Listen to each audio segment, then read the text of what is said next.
Kita kembali lagi dan Anda baru saja menyaksikan sebuah tayangan mengenai kanker usus, dan kanker ini sangat menakutkan bagi siapapun. Pak Haji mungkin bisa memberikan pengetahuan kepada kita juga seperti apa sebenarnya kanker usus ini, Pak Haji.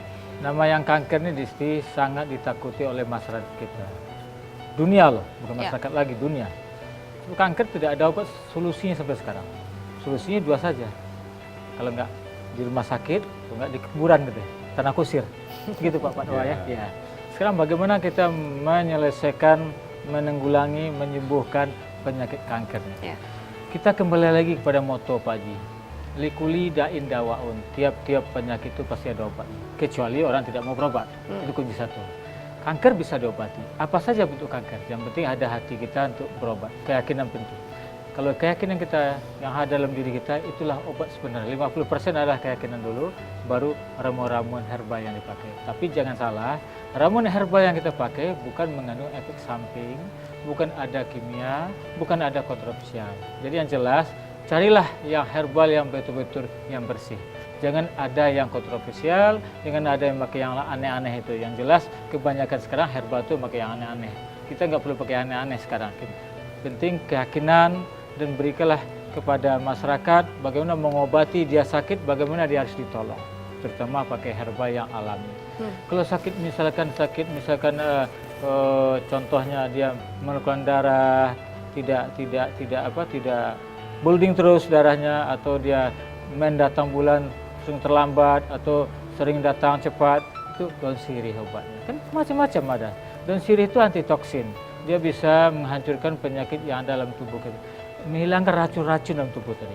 Kalau kita kembali ke alam, kembali ke nenek moyang kita, itu bagus sekali.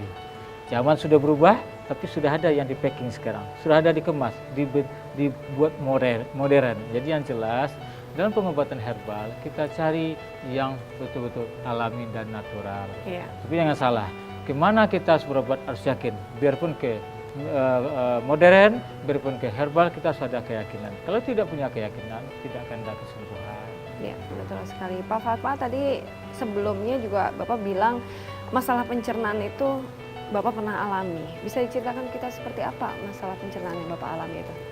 Ya, sebenarnya sudah puluhan tahun yang lalu itu Dokter Si Dabutar itu sudah pernah mengatakan bahwa pencernaan saya itu kurang begitu baik, dan memang saya misalnya terlalu sensitif itu untuk terutama untuk makanan pedas. Nah itu saya berusaha menghindari. Jadi kalau tidak sengaja termakan, itu saya mesti sedia obatnya, ya biasanya dari dokter ini, belum dari herbal. Biasanya dari dokter untuk menetralisir. Dan itu biasanya pencegahan Bapak adalah tidak memakan makanan pedas. Selain itu tidak ada pantangan lain mungkin Pak? Terus yang kecut itu, tapi agak sulit sebenarnya. Kecut ini dari daerah saya itu biasanya suka yang kecut, tapi bagaimana supaya tidak terlalu kecut saja. Tidak terlalu asam yang dimakan. Asam itu nggak boleh tuh. Kalau penyakit lambung namanya. Itu pada merusak pencernaan. Bisa mencret terus nanti, ya Pak ya? Jadi yang terasa Disti, kanker ini ada pertama bawaan, terus pola makan juga, pola kebersihan juga. Jadi yang tiga ini harus diingat.